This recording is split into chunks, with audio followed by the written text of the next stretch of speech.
की भी बात कर लेते हैं, जिसने आसिम मुनीर और शहबाज शरीफ को अंदर ही अंदर खोखला कर दिया है। पाकिस्तान की चारों तरफ से घेराबंदी कर दी गई है। अटैक से पहले पाकिस्तान के कई सारे इलाकों में विद्रोह भी देखा जा रहा है। आपसी कलह से दूसरी तरफ पाकिस्तान जूझ रहा है। पाकिस्तान से अपने ही इलाके संभाले नहीं संभल रहे हैं, चाहे वो गिलगिट बाल्टिस्तान हो, चाहे वो सिंध का प्रांत हो, या फिर वो अलग अलग इलाके पाकिस्तान के। पश्तून पाकिस्तान के खिलाफ में है, गिलगिट बाल्टिस्तान में पाकिस्तान के खिलाफ में विद्रोह की आग भड़कती भी देखी गई, और भी अलग अलग जगह पर पाकिस्तान की आवाम ही पाकिस्तान के खिलाफ बोलती हुई कई दफा नजर आ चुकी है।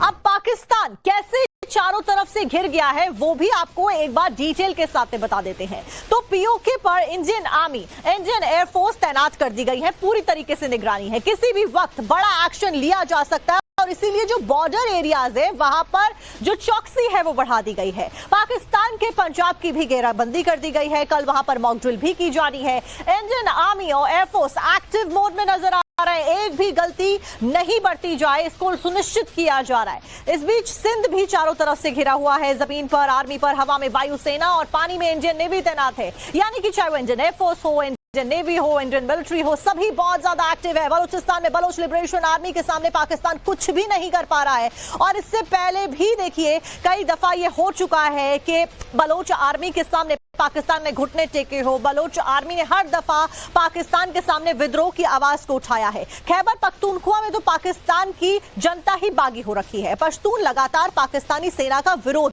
कर रहे हैं। इस सबके बीच में पाकिस्तान की पश्चिमी और उत्तरी सीमाएं भी अभी असुरक्षित बताई जा रही है, जो कि इंडियन एयरफोर्स के लिए एक शानदार मौका देती है। इंडियन एयरफोर्स इन्हीं क्षेत्रों के जरिए पाकिस्तान को काफी आसानी के साथ में ऑपरेशन में हरा सकती है, अगर युद्ध की स्थिति उत्पन्न होती है। यहां से एंटर होने के बाद पाकिस्तानी आर्मी को एक खुफिया एयरबेस का भी खौफ सता रहा है इंडिया से। उसे डर है कि कहीं अफगानिस्तान से अटैक ना हो जाए, क्योंकि एक तरफ पश्तून अगेंस्ट है, गिलगिट बाल्टिस्तान में विद्रोह की आवाज है, दूसरी तरफ अफगानिस्तान भी पाकिस्तान के खिलाफ जंग की आग में उतरा हुआ है। पाकिस्तानी फौज को डर है कि कहीं भारत उसकी डिफेंस लाइन के पीछे से अटैक कर सकता है, और कर ना दे कहीं भारत ऐसा। पाकिस्तान के वेस्टर्न फ्रंटियर से भी सरप्राइज अटैक की आशंका पाकिस्तान को डरा रही है, और पाकिस्तान को नींद नहीं आ रही, क्योंकि अब तक पूर्वी फ्रंट ही पाकिस्तान का पूरा फोकस रहा है। वहीं पे पाकिस्तान फोकस करता आ रहा है। पाकिस्तान ने एलओसी और बॉर्डर पर ही अपने बेस्ट हथियार और एयर डिफेंस सिस्टम तैनात किए। जो बचे कुचे हैं वहीं तैनात हैं,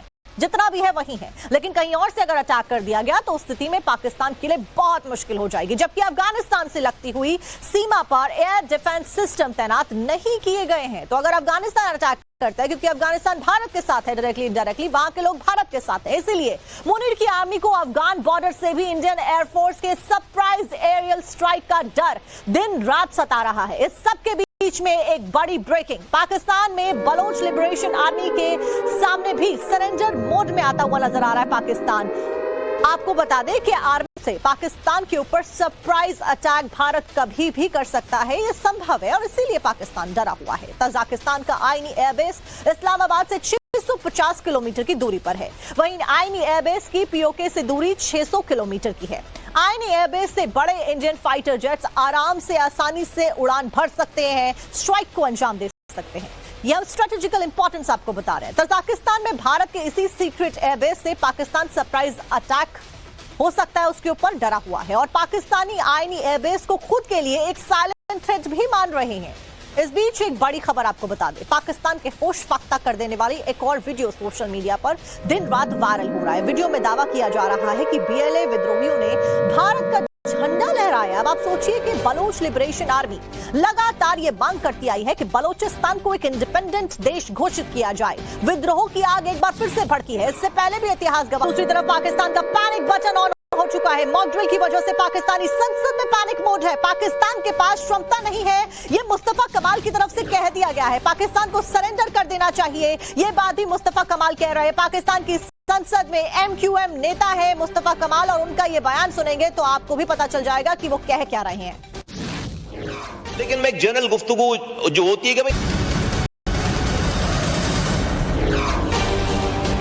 इस बीच इस वक्त की बड़ी खबर, पाकिस्तान के साथ में तनाव के बीच में सियासत लगातार जारी है। अखिलेश यादव ने डिफेंस प्रोडक्शन पर सवाल उठा दिए हैं। बड़े बड़े बम और मिसाइल बनाने के वादे किए गए थे, हकीकत में छोटे पटाखे भी नहीं बना पाए। ये बड़ा बयान अखिलेश यादव के द्वारा दिया गया, वो भी तब जब ऐसे बयानों से बचने के लिए लगातार अपील की जा रही है। मिसाइल बनाएंगे, फाइटर पायलट, वो फाइटर एयरक्राफ्ट बनाएंगे। आज अगर गोला बारूद, तोप, गोली, बंदूक बन गई होती तो हमें बाहर से नहीं मंगाना पड़ता कुछ भी।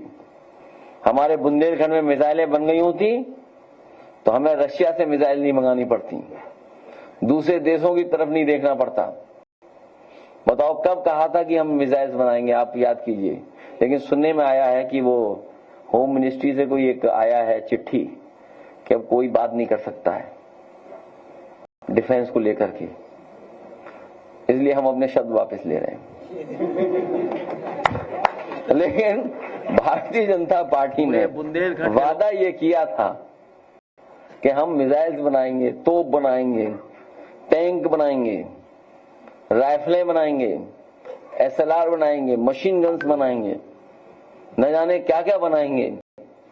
लेकिन सुनने में आ रहा है झांसी में या बुंदेलखंड में कहीं भी सुतली का बम भी नहीं बनाया इन्होंने, और जमीन ले ली किसानों की।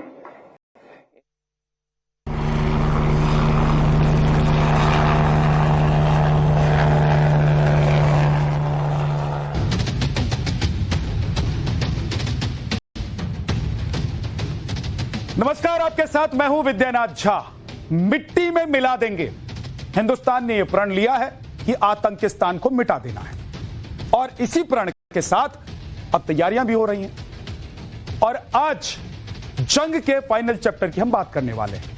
पाकिस्तान के खात्मे का काउंटडाउन शुरू हो चुका है और अब आतंकिस्तान इस वक्त आखिरी सांसें गिन रहा है। प्रधानमंत्री नरेंद्र मोदी ने पाकिस्तान का पानी रोककर शहबाज और मुनीर का गला पहले ही सुखा दिया है और अब आतंकिस्तान को मिट्टी में मिलाने की तैयारी भी लगभग पूरी हो चुकी है। किसी भी वक्त प्रतिशोध के लिए अटैक की खबर आपके कानों तक पहुंच सकती है और इसीलिए देश में अब अलर्ट की स्थिति है। पाकिस्तान का दी एंड तो लगभग तय है, लेकिन जब वॉर छिड़ेगी और पड़ोसी मुल्क अपनी जान बचाने के लिए हम पर हमला करेगा, ऐसे में सवाल यह कि ऐसे हालात से कैसे निपटा जाएगा। 7 मई को इसके लिए मॉक ड्रिल की तैयारी की गई है। देश के लगभग 250 जिलों में यह मॉक ड्रिल कराई जानी है ताकि देश को और आम लोगों को युद्ध के हालात के लिए तैयार किया जा सके। तो 1 घंटे तक अब रिमोट थाम कर बैठिए और देखिए, समझिए कि अगर युद्ध हुआ तो आपको क्या करना है।